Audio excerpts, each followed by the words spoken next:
सलीमा। जैसा कि मैं आपको पहले बता चुका हूँ कि हमने नॉलेज विद रहमानिस के नाम से चैनल का आगाज़ किया है। उसमें हम इंग्लिश ग्रामर, जनरल नॉलेज और वो मवाद जो हमारे कम्पेटिटिव एग्ज़ाम के लिए काम आएगा उनको हमने डिस्कशन के लिए रखा है।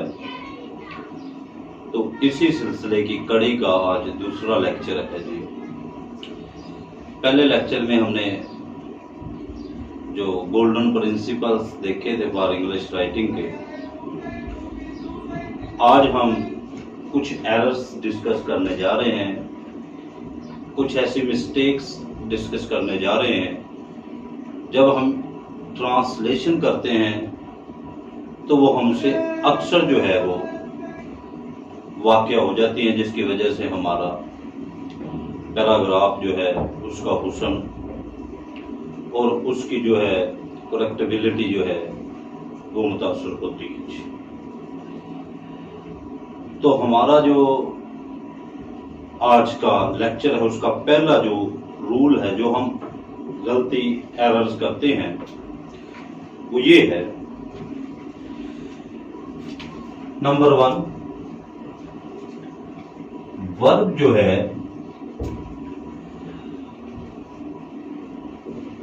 हमेशा अपने फाइल के मुताबिक होगी। File, you know very well that file means subject. You will put verb according to its subject. मैं आपको इसकी एग्जांपल देता हूं, आपको समझ आ जाएगी। देखें, जब हम इज लिखते हैं तो इसके साथ हम सिंगुलर लगाएंगे। इज जो है ये सिंगुलर के लिए है, आर जो है ये प्लूरल के लिए है, ठीक है। वाज जो है वो सिंगुलर के लिए है, वर जो है वो प्लूरल के लिए है, हैज जो है वो सिंगुलर के लिए है, हैव जो है वो प्लूरल के लिए है। इसी तरह हमने एक बात कॉमन सुनी हुई है कि फर्स्ट फॉर्म के साथ एस या ई एस का इजाफा, जो कि हर जुबान ज़दे आम यही होता है जी कि हम इसको समझने के लिए, वैसे जो कुछ ग्रामेरियन ने इसको 5th काइंड्स भी लिखा है ग्रामर की, वर्ब की, सॉरी। तो जब हम यहां लिखेंगे ही लाइक्स, जब हम यहां लाइक्स लिखते हैं तो देखें कि ही जो है ये सिंगुलर है, लाइक जो है ये वर्ब की सिंगुलर किस्म काइंड नहीं होगी। जब इसके साथ हम एस लगाएंगे फिर ये सिंगुलर होती है। तो हमसे गलती क्या सरजद होती है कि जब हम यहाँ ही लिखते हैं तो यहाँ लाइक्स नहीं पुट करते, जब हम यहाँ दे लिखते हैं तो यहाँ हम लाइक्स पुट कर देंगे तो ये सिंगुलर हो जाएगा और ये प्लूरल हो जाएगा। देखें, दे लाइक्स, तो अब क्या हुआ, ये हमारे पास सिंगुलर हो गया और ये प्लूरल हो गया। तो देखें, हमने कहा था कि फाइल के मुताबिक होगी वर्ब, तो बताएं ये सब्जेक्ट है, ये वर्ब है, ये सिंगुलर है और ये प्लूरल है। तो करना क्या होता है हमने कि जब हम सब्जेक्ट लिखते हैं तो फिर जो वर्ब लिखते हैं, पुट करते हैं या हेल्पिंग वर्ब पुट करते हैं, वो अकॉर्डिंग टू इट होता है। हमसे गलती ये होती है कि हम जब इसको लिखते हैं तो ये प्लूरल और ये सिंगुलर, ये सिंगुलर ये प्लूरल है, तो ये अब्सोल्युटली गलत हो जाएगा, रॉन्ग हो जाएगा। तो इसलिए फर्स्ट ऑफ ऑल हमें ये देखना पड़ेगा कि हमारी जो वर्ब है वो मुताबिकत रखती है सब्जेक्ट के साथ। तो ये कॉमन एक तो एरर हम करते हैं जी, लाइक एज जब हम लिखते हैं ही, तो फिर आप ये देखिए कि गो जो है ये प्लूरल वर्ब है और ये सिंगुलर है, तो हमें यहां क्या लिखना चाहिए, गोस, ही गोस, ही गोस। यहां हम दे लिखेंगे तो फिर गो लिखेंगे, क्योंकि वर्ब भी प्लूरल है और सब्जेक्ट भी प्लूरल है। अगर सब्जेक्ट मेरा भाई सिंगुलर होगा तो फिर हम वर्ब भी सिंगुलर ही पुट करेंगे। मेरा ख्याल है कि आपको समझ आ गई होगी। दूसरा रूल जी, हमने फर्स्ट रूल किया था जी, देखिए जब दो या दो से ज्यादा फाइल जो होते हैं जी, उनको एंड से जब मिलाया जाता है तो उनको जमा कंसीडर किया जाता है। जैसा कि Aslam and Akram were busy. अब देखें, दो नाउन है, दो सब्जेक्ट है, असलम एंड अकरम। जब दो नाउन को हम एंड से मिलाएंगे, दो सब्जेक्ट को हम एंड से मिलाएंगे, तो इसमें हेल्पिंग वर्ब जो है या वर्ब जो है वो प्लूरल आएगी जी। जैसा कि the tower and the wall were ruined। अब हमने क्या करना है, इसको एंड के साथ जोड़ना है हमने। जब एंड के साथ जोड़ेंगे तो ये क्योंकि दो सब्जेक्ट हो जाएंगे, तो जब दो सब्जेक्ट का जिक्र आएगा तो हमने यहाँ हेल्पिंग वर्ब या वर्ब प्लूरल फॉर्म में पुट करेंगे। अगर हम इसको सिंगुलर में लेकर जाते हैं तो फिर भी ये गलत है, अगर हम एंड नहीं लगाते तो फिर भी गलत है। दूसरा रूल हमने यहाँ डिस्कस ये किया है कि अगर दो सब्जेक्ट को विया एंड के साथ आप जोड़ते हैं तो फिर यहाँ क्या होगा कि हमने इसके साथ वर्ब या हेल्पिंग वर्ब प्लूरल फॉर्म में ही पुट करना है। अगर हम प्लूरल में नहीं करेंगे तो हमारी मिस्टेक हो जाएगी, गलती हो जाएगी। तो जब ये गलती होगी तो फिर जाहिर बात है हम कोई भी एग्जाम में या कॉमनली जब इंग्लिश को लिखते हैं हम तो वो गलत कंसीडर की जाएगी जी। अब एक बात और जो बड़ी अहम रूल आप समझ लें, देखिए अब क्या है कि to singular nouns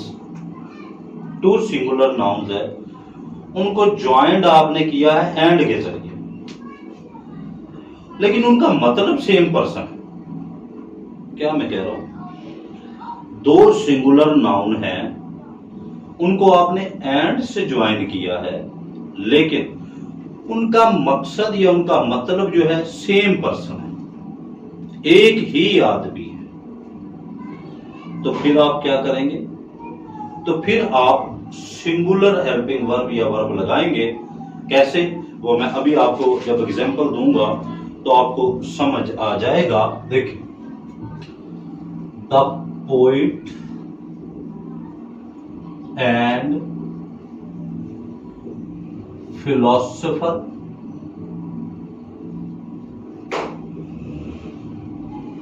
is no more.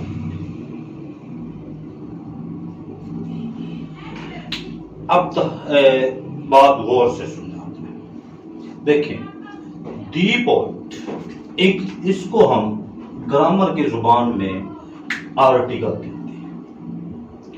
The poet and philosopher, अगर आप गौर करें तो ये नाउन है, ये भी नाउन है। अगर नाउन से पहले आर्टिकल हो, दी हो, रेगुलर आर्टिकल हो या इररेगुलर आर्टिकल, जिसको हम सादा अल्फाज में ये कह ले, दी लिखा हो, ए या एन लिखा हो, तो फिर क्या है, द पोएट एंड, यहां आप देखें आर्टिकल नहीं है, यहां आर्टिकल नहीं है। द पोइट एंड फिलोसफर, अगर यहां आर्टिकल होता तो इससे मुराद होता कि ये दो पर्सन है। अब यहां आर्टिकल नहीं है, तो जब यहां आप आर्टिकल नहीं देखेंगे, आर्टिकल सिर्फ एक के साथ लगा होगा, द पोइट एंड फिलोसफर, तो इससे मुराद है ये एक ही आदमी का जिक्र होगा। यहां दो लोगों का जिक्र नहीं हो रहा, एक ही आदमी का जिक्र हो रहा है। The poet and philosopher is no more, अब हमें नहीं रहा। जैसा कि the teacher and father,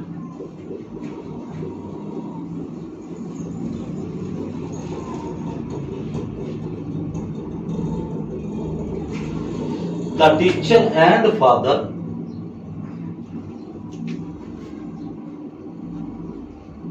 beats him. The teacher and father beats him. अब देखे, इससे मुराद ये है जो टीचर है वो ही उसका बाप भी है। The teacher and father beats him. अब अगर हम यहाँ beat लगाते हैं तो I have already explained कि बीट जो है ये प्लूरल के लिए है। अगर एस लगाएंगे तो ये सिंगुलर हो जाएगा, क्योंकि ये एक आदमी का जिक्र है, तो हमने यहां सिंगुलर ही पुट कर दी है जी। ठीक है, the teacher and father beats him. समझ आ गई होगी ये बात भी। तो नेक्स्ट हम चलते हैं जी,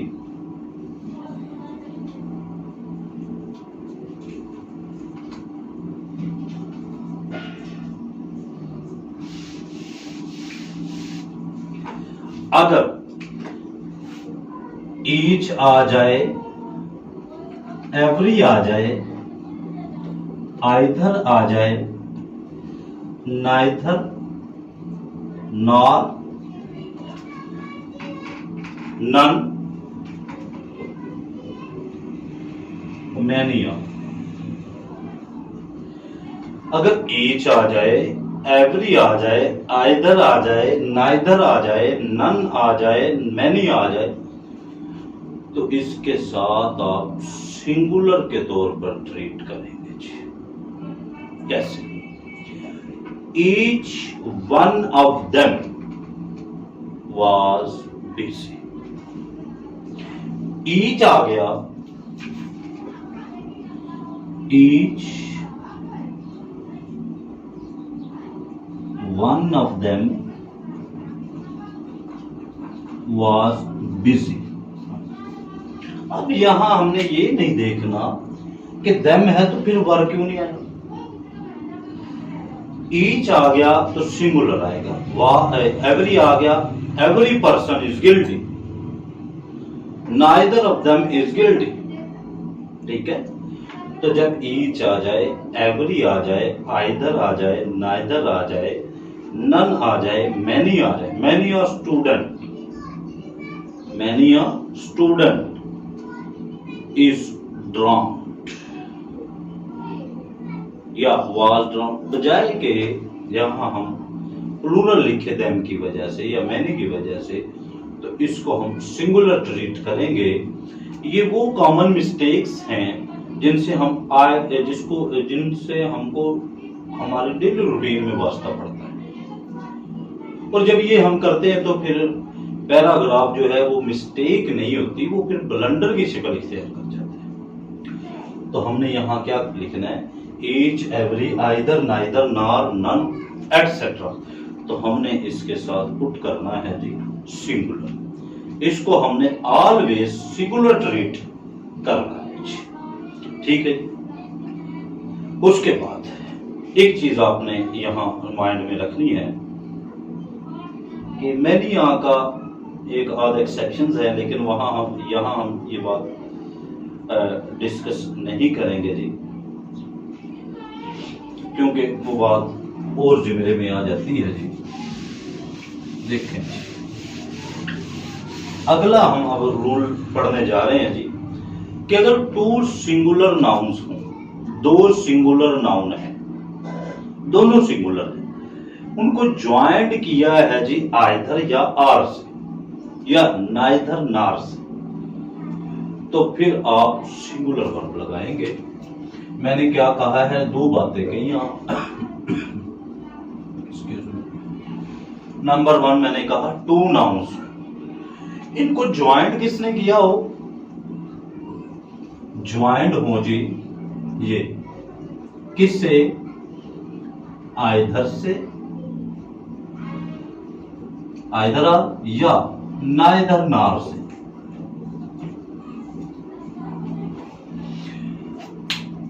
टू नाउन्स हैं, सिंगुलर नाउन्स हैं दोनों ही, उनको हमने ज्वाइंट कर दिया है आइदर आर से या नाइदर नार से, तो फिर भी वर्ब या हेल्पिंग वर्ब सिंगुलर आएंगे। कैसे, either he or, you, either he or you is my bro.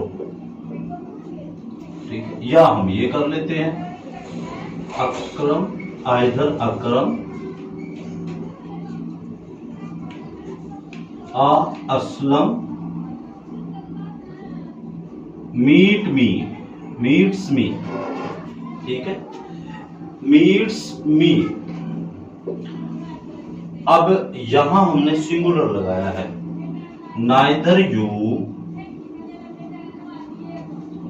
नार ही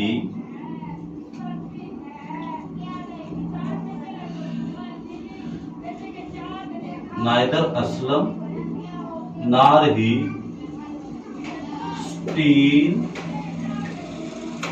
द पेन। मेरा ख्याल ये बात आपको समझ आ गई होगी कि अगर नाइदर नार या आइदर आर से हमने मिलाना है इसको, लेकिन शर्त क्या है कि दोनों ही सिंगुलर हों, तो फिर हम यहां क्या करेंगे, हमने हेल्पिंग वर्ब जो लगानी है वो हम सिंगुलर लगाएंगे जी।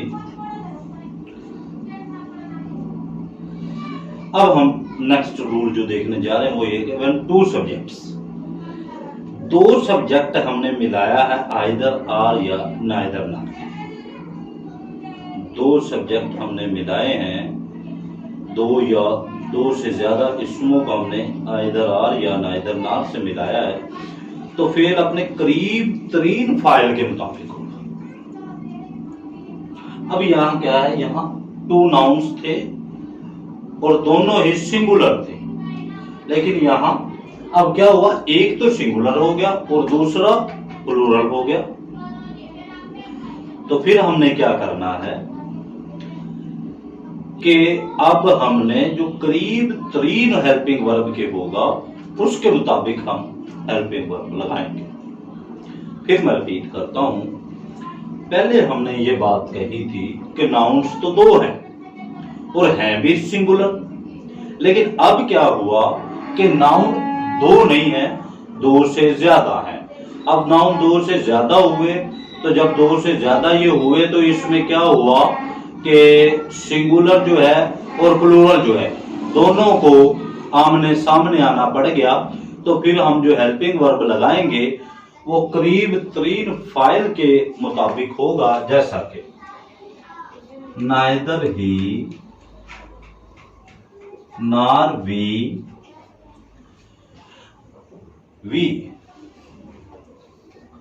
गो दिया, ना तो वो और ना ही हम वहां जाते हैं। अब देखें, ये नाइदर है, ये नार है, इसके साथ वी है, तो वी क्योंकि करीब है तो फिर हम इसके साथ लगाएंगे। अगर इसको हम इस तरह कर लें, नाइदर वी नार ही गोस, बात समझ में आई कि हमने गो को देखा कि अगर यहां प्लूरल आ गया तो फिर हमने इसको गोबुड कर दिया, अगर यहां सिंगुलर आया तो हमने यहां गोस कर दिया। हम बात वही कर रहे हैं कि आपने सब्जेक्ट और वर्ब को है एक जैसा रखना है जी। अब नेक्स्ट रूल क्या है जी कि जब हमने दो इसमों को एज वेल एज या विद से मिलाया तो फिर पहले इसम के मुताबिक होगा जी। यहां क्या था कि नाइदर नार लगाएंगे तो दूसरे के मुताबिक होगा, लेकिन अगर हमने एज वेल एज या विद के साथ विद डालते हुए मिलाया तो फिर दूसरे के मुताबिक पहले के मुताबिक होगा, सॉरी, ठीक है। जैसा कि the principal with all teachers, देखें the principal with all teachers. देखिए प्रिंसिपल पहले आ गया, नाउन है, उसके बाद टीचर्स ये भी नाउन है, लेकिन प्रिंसिपल सिंगुलर है, टीचर्स प्लूरल है, तो फिर क्योंकि इसके अंदर विद आ गया तो अब हमने हेल्पिंग वर्ब जो लगाना है या वर्ब लगाना है तो वो प्रिंसिपल के हिसाब से लगाएंगे। The teachers the principal with all teachers goes there, ठीक है। अब हमने ये नहीं देखना कि ये टीचर्स ज्यादा है, तो या तो हम ये कर लें the teachers as well as the principal, तो फिर हम वहां गो पुट करेंगे। मैं फिर इस बात को रिपीट करता हूं, मैं ये बात कह रहा हूं, अगर आप एज वेल एज या विद का इस्तेमाल कर लेते हैं पैसेज में बिटवीन टू नाउन्स, और नाउन्स जो है एक सिंगुलर है और दूसरा प्लूरल्स है, तो अब आप वहां पुट करेंगे एक सिंगुलर को, अगर विद के बाद जो है और विद से पहले, तो आप पहले वाले को देखेंगे, अगर वो सिंगुलर है तो हेल्पिंग वर्ब सिंगुलर के मुताबिक होगी, अगर प्लूरल है तो उसके मुताबिक होगी। अगर आप नाइदर नार या आइदर आर के साथ मिला रहे हैं तो फिर जो करीब तरीन होगा जी। तो फर्क इसमें क्या आया जी कि जो करीब तरीन जो होगा नाइदर नार में उसके साथ, और एज वेल एज और विद में जो पहले आएगा उसके मुताबिक जो है वो लगाया जाएगा। ये कुछ ऐसी मिस्टेक्स थी, कॉमन एरर्स थी जो हम रोजमर्रा रूटीन में करते हैं। इंशाल्लाह जब जिंदगी रही तो नेक्स्ट लेक्चर में नई चीज के साथ पेश होंगे, जिसके बाद हम इंशाल्लाह नाउन से स्टार्ट लेंगे, पार्ट्स ऑफ स्पीच की तरफ हम चले जाएंगे। अल्लाह ताला हमारे लिए आसानियां पैदा फरमाए, अल्लाह हमें आसानियां बांटने वाला बनाए जी। अल्लाह हम सबका हामी और नासिर हो। अल्लाह हाफिज।